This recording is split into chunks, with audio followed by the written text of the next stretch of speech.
నమస్తే మిత్రులారా. Jubilee hills ఎన్నికలు ఉత్కంఠగా మారడం జరిగింది. నిజంగానే ఓట్లేసే కార్యక్రమాలు ఏందో కానీ విభత్సమైన రౌడిజం జరుగుతూ ఉంది అక్కడ. ఎట్లాంటి రౌడిజం అంటే బీఆర్ఎస్ వర్సెస్ కాంగ్రెస్.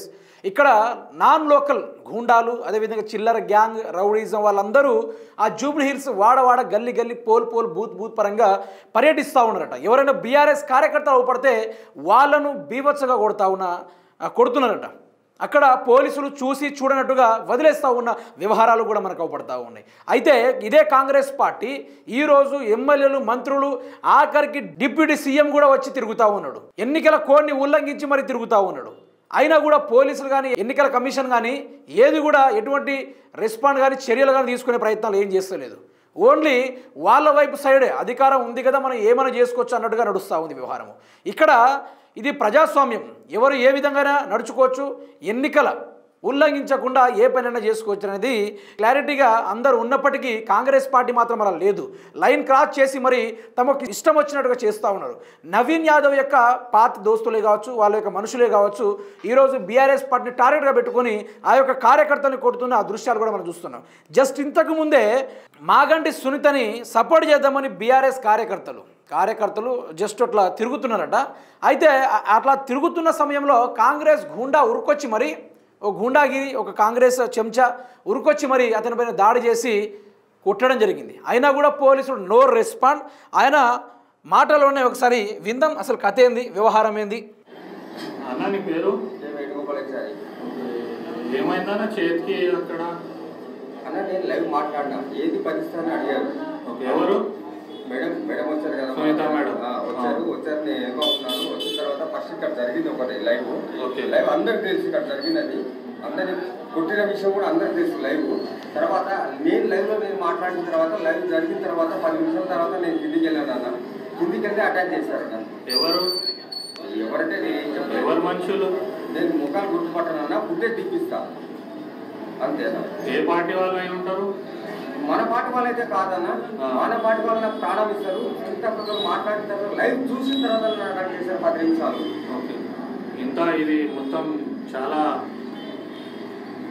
గట్టిగా కొట్టినట్టున్నారు. ఏ పార్టీ అయి ఉంటారని అడుగుతున్నా. పక్కా కాంగ్రెస్ అన్న. పక్కా కాంగ్రెస్. తన నోటి నుంచి వచ్చింది పక్కా కాంగ్రెస్ అని వచ్చింది. ఈరోజు ఎన్నికల నిబంధనలు ఉల్లంఘించడే కాకుండా శాంతి భద్రతలను కూడా లేకుండా దాన్ని కూడా ఉల్లంఘించి మరి ఇష్టారీతిలో దాడి చేస్తూ ఉన్నారు. నీకు ఇష్టం అనిపిస్తే పోయి కొట్టచ్చు. ఆ యొక్క స్వేచ్ఛని కాంగ్రెస్ ప్రభుత్వం ఇచ్చింది. ఆనాడు మనం స్వేచ్ఛగా బ్రతకొచ్చు, మన హక్కుని ఎవరైనా హరిస్తే వారిని తరమొచ్చు అనేది ఆర్టికల్స్ కానీ, లేకుంటే కాన్స్టిట్యూషన్ కానీ, ఆ స్వాతంత్రం కూడా దాని గురించి ఏర్పడింది. అయితే ఈరోజు మనకి ఇష్టం వస్తే ఏమన్నా కొట్టచ్చు, మనకి ఇష్టం వస్తే మనకు ఎవరి మీద పగ ఉంటే వాడిని కూడా బొక్కలు జాబ్ చేయొచ్చు అన్నట్టుగా తెలంగాణ రాష్ట్రంలో కాంగ్రెస్ పార్టీ హోంశాఖ కీలకమైన నిర్ణయం తీసుకోవడం జరిగింది. ఈరోజు ఇన్ని జరుగుతూ ఉన్నా కూడా ఆ యొక్క జూబ్లీ హిల్స్లో ఎందరో మంది పోలీస్ బెటాలియన్లు ఉన్నారు, ఎస్ఐలు, సిఐలు, ప్రతి ఒక్క గొప్పలే ఉన్నారు అక్కడ. కానీ ఎవరు స్పందించట్లేదు. మీరు కొట్టుకోండి, మేము చూసి చూడనట్టుగా వదిలేస్తూ ఉంటాం. జస్ట్ సునీతకు సపోర్ట్ చేసి ఆయన జస్ట్ కిందికి దిగి రావడం జరిగిందట. ఆ దిగి వచ్చిన సందర్భంలోనే అతనిపైన అటాక్ చేయడం జరిగింది. ఎందుకింత, అసలు ఏం జరుగుతూ ఉంది తెలంగాణ రాష్ట్రంలో? కాంగ్రెస్ పార్టీ అధికారంలోకి వచ్చినప్పటి నుంచి ప్రజల్లోని శాంతి భద్రతలు నెలకొల్పడం లేదు. అసలు నిజంగానే ఈ రాష్ట్రం రాయలసీమనా లేకుంటే రతనాల సీమనా, ఏం జరుగుతూ ఉంది తెలంగాణ రాష్ట్రంలో? ఇన్ని మర్డర్లు, మానభంగాలు, అక్రమాలు, అన్యాయాలు, దౌర్జన్యాలు, భూకబ్జాలు, దందాలు, ఎన్నో లత్కొర పనులు కాంగ్రెస్ పార్టీ అధికారంలోకి వచ్చినప్పటి నుంచి చూస్తూ ఉన్నాం.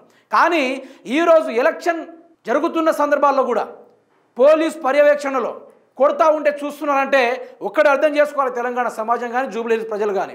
ఈరోజు మీరు ఓటేయడానికి పోతే ఇంత బ్రహ్మాండమైన కార్యాచరణలు చూస్తూ ఉన్నారంటే, ఒకవేళ కాంగ్రెస్ పార్టీ అధికారంలోకి వచ్చి నవీన్ యాదవ్ గారు అక్కడ ఉంటే హఫ్తా వసూలు చేస్తాడు, బరాబర్గా హఫ్తా వసూలు చేస్తాడు అనేది క్లియర్ కట్గా మనకి ఇక్కడనే అర్థమవుతా ఉంది. కార్యకర్తలను కొట్టాల్సిన అవసరమే వచ్చింది కాంగ్రెస్ పార్టీ వాళ్ళకి. గత ప్రభుత్వం బీఆర్ఎస్ పార్టీని ఎదుర్కొనే దమ్ము లేక, వాళ్ళు ఇచ్చే సవాల్కి ఎవరికి సమాధానం ఇచ్చే స్థాయి సరిపోక ఈరోజు ఏం చేయాలో అర్థం కాక ఈరోజు మహిళ పైన కానీ, ఈ మహిళతో తిరుగుతున్న ఆ యొక్క కార్యకర్తల్ని కానీ ఏ విధంగా హింసిస్తూ ఉన్నారో, ఇబ్బంది పెడతా ఉన్నారో చూస్తూ ఉన్నారు. ఇదే కనుక జరిగితే తెలంగాణ రాష్ట్రం కల్చరే చెడిపోతుంది. ఇక్కడ రేవంత్ రెడ్డి ప్రభుత్వం ఎంతకంత తెగించేసింది. ఎట్లా తెగించిందంటే సంపూర్ణ కానీ గెలుచుడు మాత్రం పక్కా అన్నట్టుగా మారిపోయింది ఇక్కడ ప్రభుత్వం.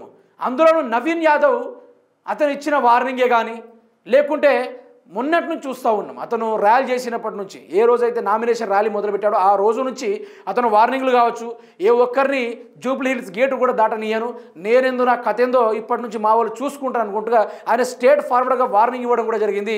ఏనాడు కూడా 6 గ్యారెంట్ల పైన కూడా వాళ్ళు మాట్లాడి ఓట్లు అడిగే ప్రయత్నాలు ఎక్కడ కూడా చేయలేదు. బెదిరింపులు తిట్లు బూతులు తప్ప ఏది లేదు. యాజ్ ఇట్ ఈస్గా బీఆర్ఎస్ తోడకలు చేస్తా మీ గుడ్డలు కూడా తీసి కొడతాను రేవంత్ రెడ్డి ఏదైతే స్టేట్మెంట్ ఇచ్చాడో యాజ్ ఇట్ ఈస్గా ఇక్కడ జూబ్లీ హిల్స్ బీఆర్ఎస్ పార్టీ కార్యకర్తల పైన అదే జరుగుతూ ఉంది.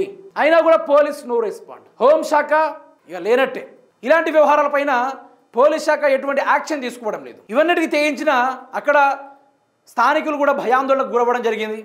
ఇక్కడ నవీన్ యాదవ్కు ఓటేయకుంటే నిజంగానే కొట్టి చంపేటట్టున్నారు అనుకుని ఆ ప్రజలు ఆ ఊహల్లోకి వెళ్ళిపోయారు. కానీ ఇటువంటి ముందే ఓటమికి భయపడి ఇన్ని అక్రమాల అవినీతితోటి ఇన్ని కార్యాచరణలు చేస్తూ ఉన్నా కూడా నో రెస్పాండ్. శాఖలన్నీ సైలెంట్ అయిపోయినాయి. అసలు నవీన్ యాదవ్ యొక్క విజయాన్ని వీళ్ళే డిసైడ్ చేసేసారు ముందుగానే. గెలిచేది మేమే, అక్కడ ఓట్ల లెక్కింపు లేదు, ఏమీ లేదు, ప్రకటన లేదు, ఏం లేదు.